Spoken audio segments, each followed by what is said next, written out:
Здравейте, драги хора! Това видео ще бъде много кратко, защото ще се качим горе.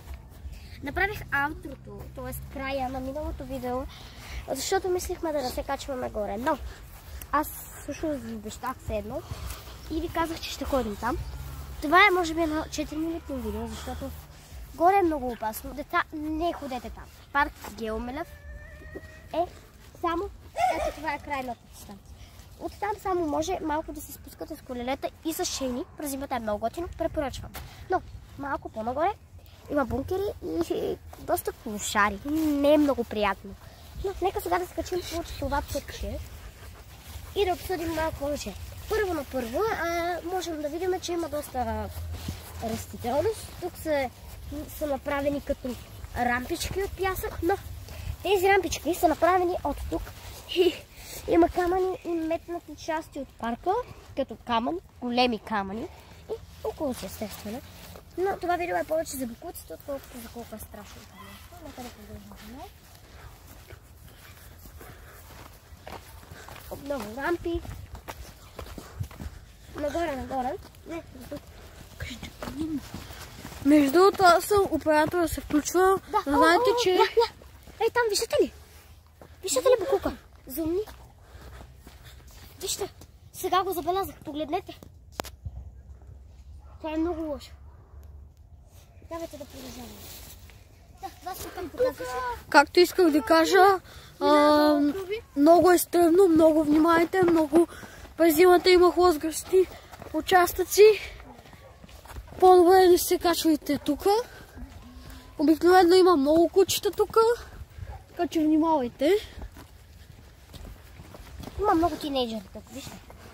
Ето тук зарязани дървета, а там има камъни, върху който е рисувано. И естествено оставени биви. Ето, оставени чашки. Тук според мен тези камъни. И ето тук може да видите даже колко изхвърлени букуци. Цигари, всякакви. Обаче, преди да отидем, деца, моля ви хора, тинейджери, не ходете тук. Не е безопасно. Не е безопасно просто. Не е подходящо, не е подходящо за деца. Ама само да ви кажа, преди на предишните камъни, там негото там не е много звук. И гушки.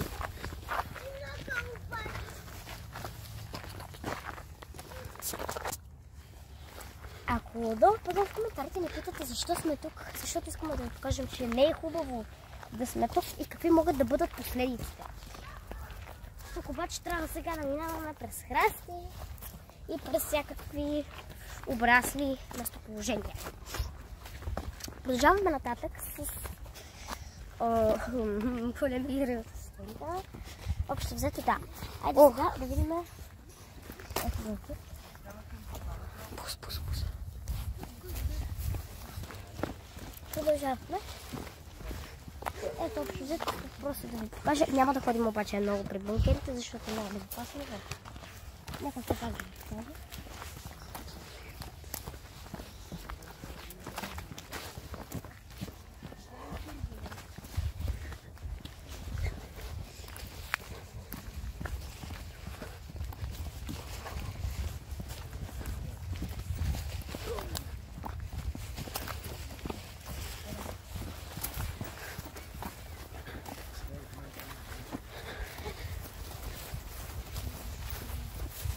Ето тук може вече да видим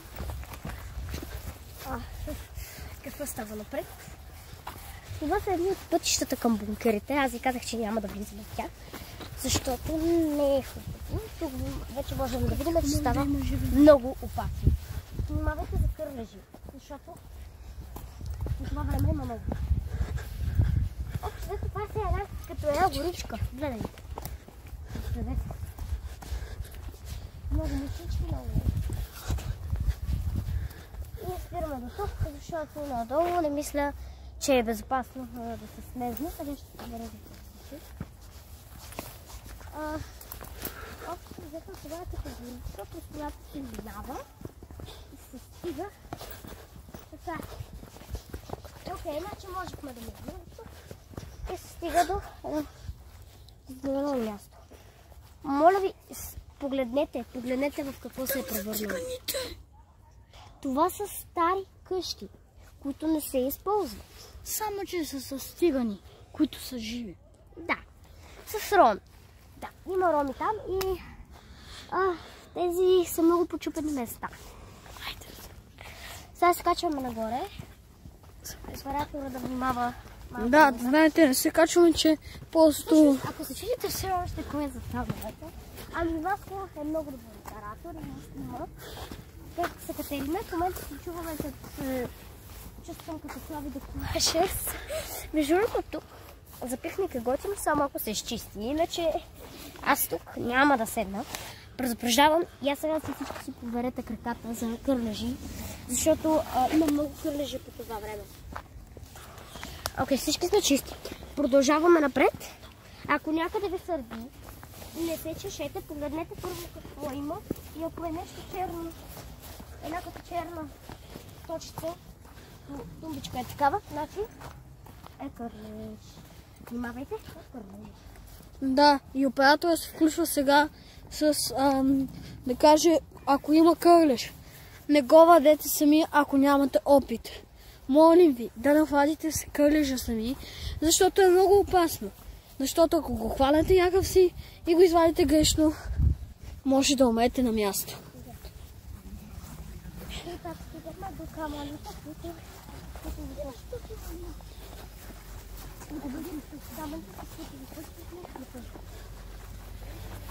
на тук е отзад за камъните. Общо видите това се котопътче към паркинг. Точно към уличка с коли. Да. Но пак виждаме. Това е много мръсно. Не е безопасно. Пак казвам, деца, слушайте, не е безопасно. Това, че ние го правим това нещо, искаме да ви покажем всъщност как изглежда, защото знам, че на вас ви е много интересно как изглежда. Искате наистина много да разгледате, да снимате. Деца, разбирам. И аз много искам сега да влезем в бункерите, но знам, че не е безопасно и затова няма да влезем там. Продължаваме обаче сега. Общо взето е това. Много благодаря, че останахте до края на клипа и че гледахте този много кратък клип. Чао от нас и ще се видим в следващия клип.